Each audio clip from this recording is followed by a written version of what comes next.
Welcome to the first of the Week 9 podcast for Administrative Law. In this podcast, we're continuing our discussion of jurisdictional error, following on from the second podcast in Week 7. In that podcast, we were talking about jurisdictional error as being a vital mechanism for getting around privative clauses, which are legislative devices which seek to oust or restrict judicial review.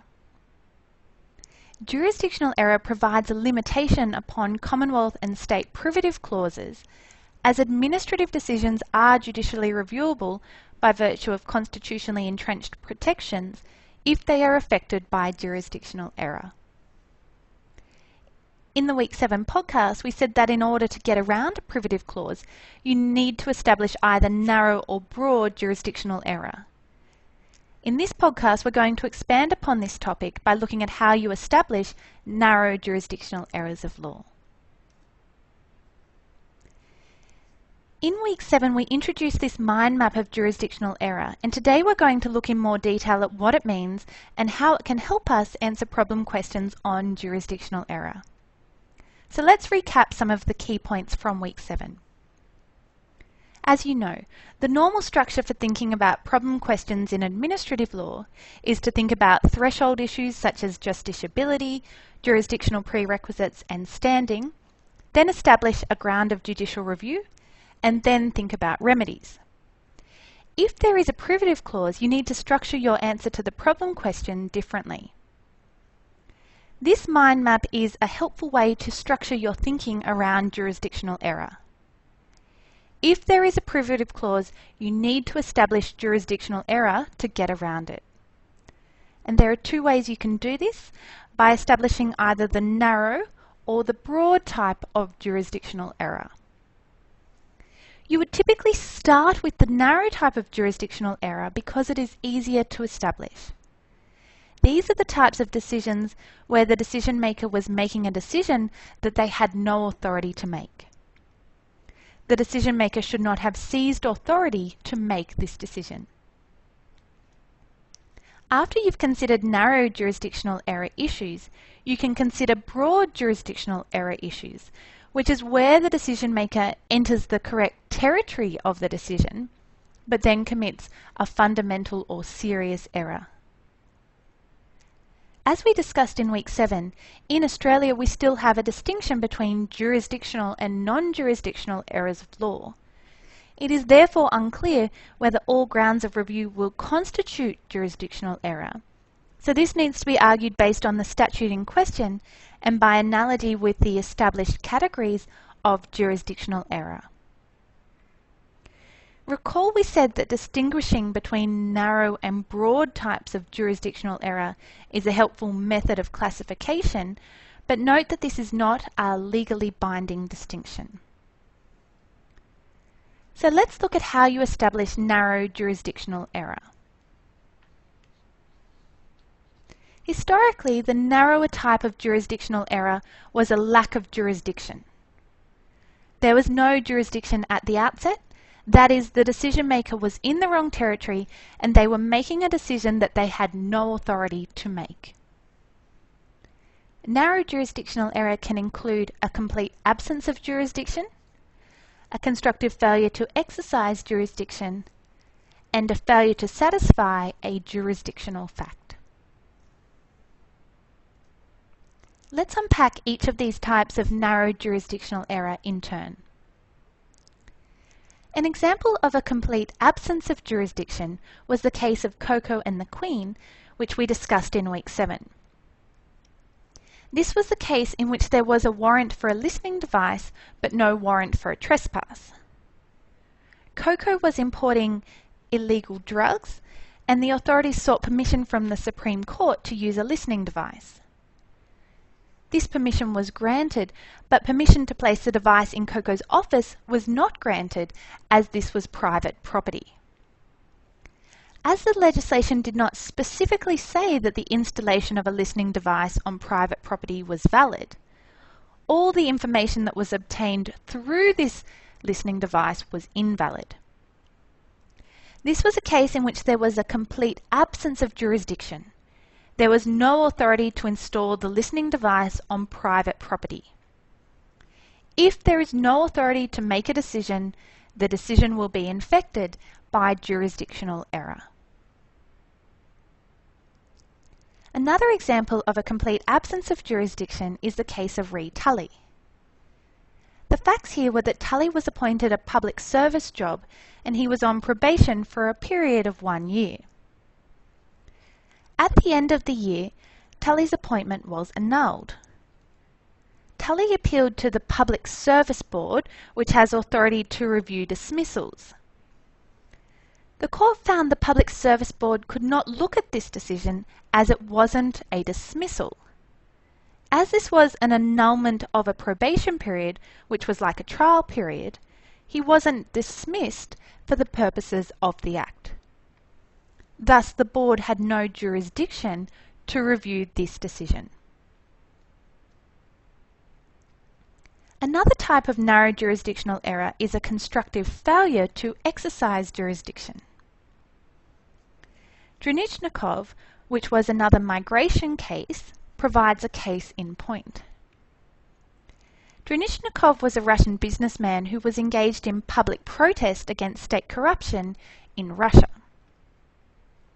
The decision maker, in this case the Refugee Review Tribunal, asked themselves the wrong question. They asked whether a Russian businessman had a well-founded fear of persecution. The correct question was whether a businessman in Russia engaged in public protest against state-sanctioned corruption had a well-founded fear of persecution. By starting with the wrong question, this was a constructive failure to exercise jurisdiction. That is, there was a failure to carry out the review in accordance with the provisions of the Migration Act.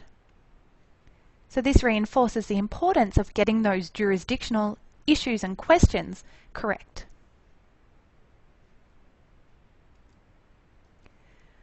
What about a failure to satisfy jurisdictional facts? A leading case here is the City of Enfield, which we'll talk about soon. But first, let's make sure we're all on the same page with regard to what we mean by jurisdictional facts. Courts do not generally review findings of fact. This is because fact-finding is a power that the legislature has vested in the executive decision maker. The courts are limited to deciding questions of law by virtue of the separation of powers. What then is a jurisdictional fact? A jurisdictional fact is a fact, the existence of which the exercise of power depends upon. If the fact does not exist, the person vested with decision-making authority has no power to act. So a jurisdictional fact is an essential factual precondition to the exercise of power. It is a fact that must exist before an administrative jurisdiction to exercise power is enlivened. How do we find out if a fact is in fact a jurisdictional fact? This is ultimately a question of statutory interpretation. The question is whether Parliament intended the repository of power to act if it turned out that some fact did not exist. If you see something in the legislation that says if X then Y, this is a good indication that you're dealing with a jurisdictional fact. Whilst courts generally do not review findings of fact, failure to satisfy jurisdictional facts is reviewable as a jurisdictional error. So the court does have power to review whether the jurisdictional fact exists. If the court finds the fact does not exist, the decision maker has no jurisdiction. The executive cannot rise above the source of its statutory authority and determine for itself when it has the power to act. If the executive could conclusively determine the existence of the facts that its power depends on, then it could determine for itself when it has power. Under the separation of powers, it is up to the courts to determine the legal boundaries of executive government decision-making, not the executive. Let's look more closely at the Enfield case, which is a key case regarding jurisdictional facts. As the facts of this case are quite complex, I've summarised the key points in this diagram. The facts of this case are that Collex, a waste management company, wanted approval from the City of Enfield to alter its treatment plant to process new kinds of liquid waste. No developments could take place unless they were approved under Section 32 of the Development Act of 1993, as is indicated on the right-hand side of the slide. Under Section 33(1) of this Act, development could be approved if and only if it has been assessed against various matters listed in the Act and granted consent in respect of each. Relevantly, the proposed development had to be assessed against the appropriate development plan as indicated in the second box in the diagram.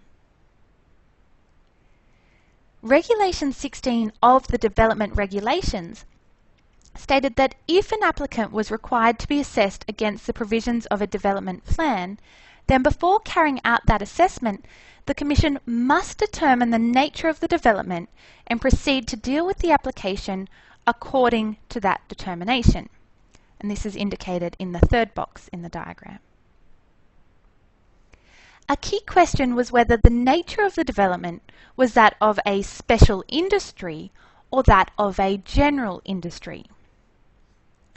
A special industry was defined as industry producing foul fumes or liquids. If the proposed development was for special industry, the Development Act stated that the steps on the left-hand side of the diagram had to be followed. That is, the Commission could not authorise a provisional development plan unless the Minister and the relevant local council also gave their consent, and this is under Section 35(3)(a) of the Act. For Category 3 developments, notice must be given to the adjacent landholders and to the public generally. Anyone who responds to the notice by making written submissions to the Commission, in turn has a right to appeal the decision to consent in the Environment Court, and that is under Section 38(5) of the Act. The Commission, acting under Regulation 16, determined that the character of the proposed development was one of general industry. That is, it was not a special industry that produced foul fumes or liquids. The consequences of this characterisation were that the Commissioner could consent to the provisional development plan without the Minister or the City of Enfield's consent. Also, this categorisation meant that it was not a Category 3 development, therefore there was no requirement to notify the general public under Section 38(5). Having determined the nature of the development, the Commission granted the provisional development plan subject to certain conditions. And the effect of all this was that Collex could go ahead with its plan and use its land as a liquid waste treatment plant.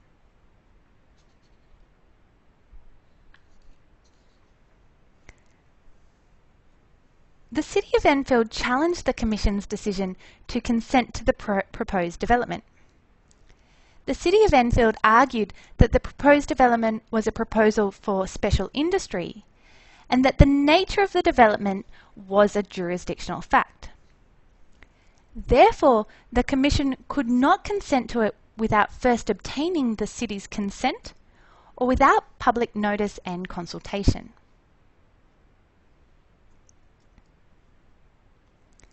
The High Court held that the nature of the development was a jurisdictional fact, which enlivened the jurisdiction to make the decision. The decision-making process was dictated by specific legislative criteria and satisfaction of these criteria determined which decision-making process the Commission was required to adopt. The High Court said that taken as a whole, the text of Section 35 does not suggest that the decision to consent rests upon the Commission's own classification of the relevant circumstances. Rather, it stipulates in direct terms a precondition which obliges, without certain concurrences, refusal of a grant of consent. This is an objective question. Either the treatment plant was or wasn't a special industry. That is, it either did or did not produce foul fumes or liquids. This was not a subjective question for the Commissioner to decide. Jurisdictional error resulted from the Commission's manifest error in concluding that there was no probability of the development causing offensive odours. Accordingly, the result in this case was for the matter to be remitted to the original decision maker to remake the decision according to law.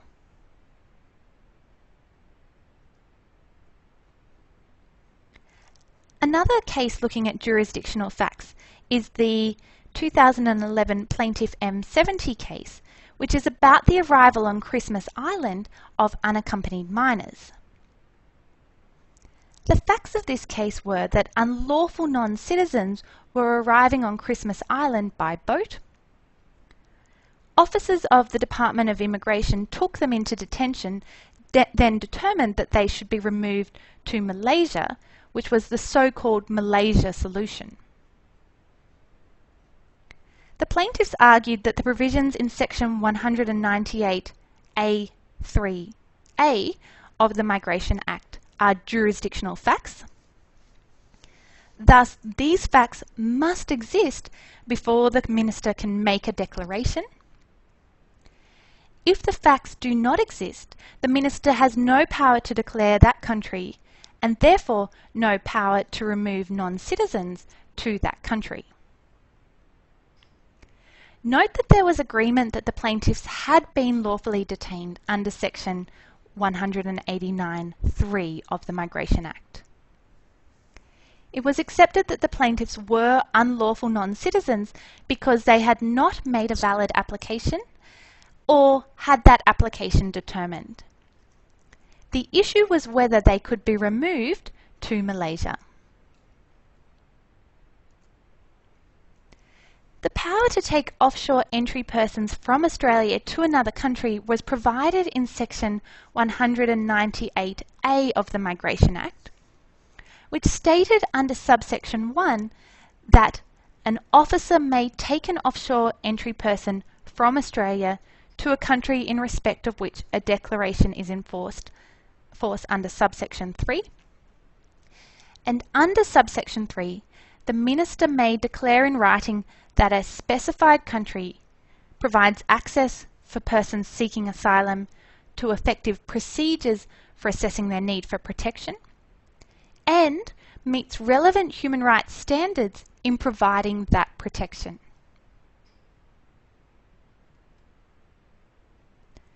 The majority of the High Court held that the matters listed in Section 198A(3), subsections 1 to 4, are jurisdictional facts. As a matter of statutory interpretation, the criteria had to exist in order for the Minister to have power to declare. The power to declare is not validly engaged whenever the Minister bona fide thought or believed that the relevant criteria were met. It needs to be objective whether the country has the right protections, not a subjective opinion on this matter. This would pay insufficient regard to the text of Section 198A(3), its context and evident purpose, all of which indicate the need to identify the relevant criteria with particularity. That is, the minister's power to declare was bounded by particular criteria.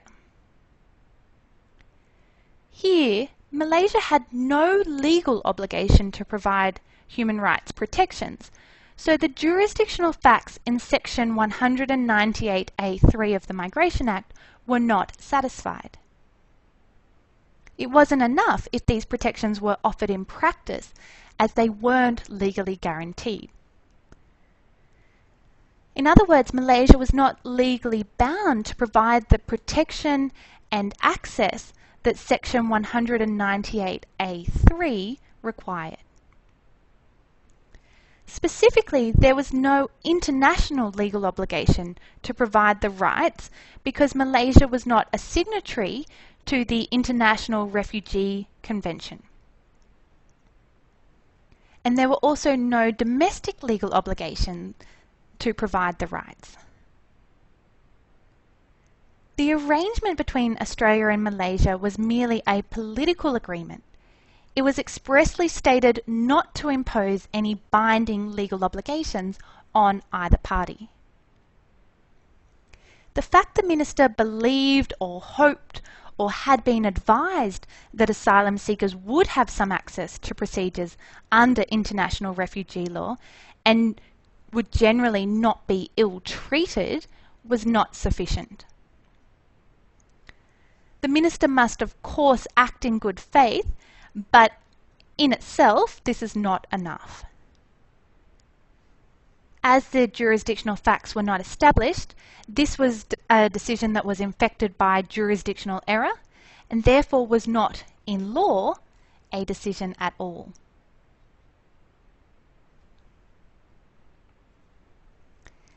In summary, therefore, you can get around a privative clause if you can show narrow jurisdictional error, such as a complete absence of jurisdiction, as we saw in COCO, a constructive failure to exercise jurisdiction, as we saw in Jurisdictional, or a failure to satisfy jurisdictional facts, as we saw in Enfield and Plaintiff M70.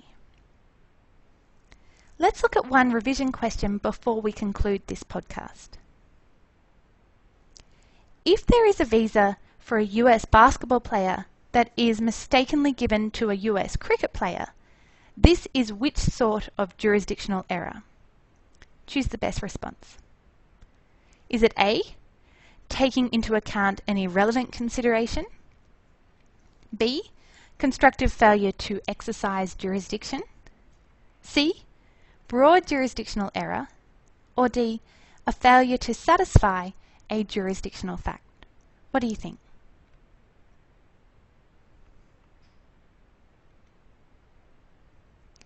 The answer is D. A and C are all possible answers, but the best answer is D. So a jurisdictional fact is a fact, the existence of which the exercise of power depends upon, which we discussed in the cases of Enfield and Plaintiff M70. The jurisdictional fact that was not established in this scenario was the requirement to be a basketball player. So this brings us to the end of our discussion of narrow jurisdictional error, and in the next podcast we will look at broad jurisdictional error.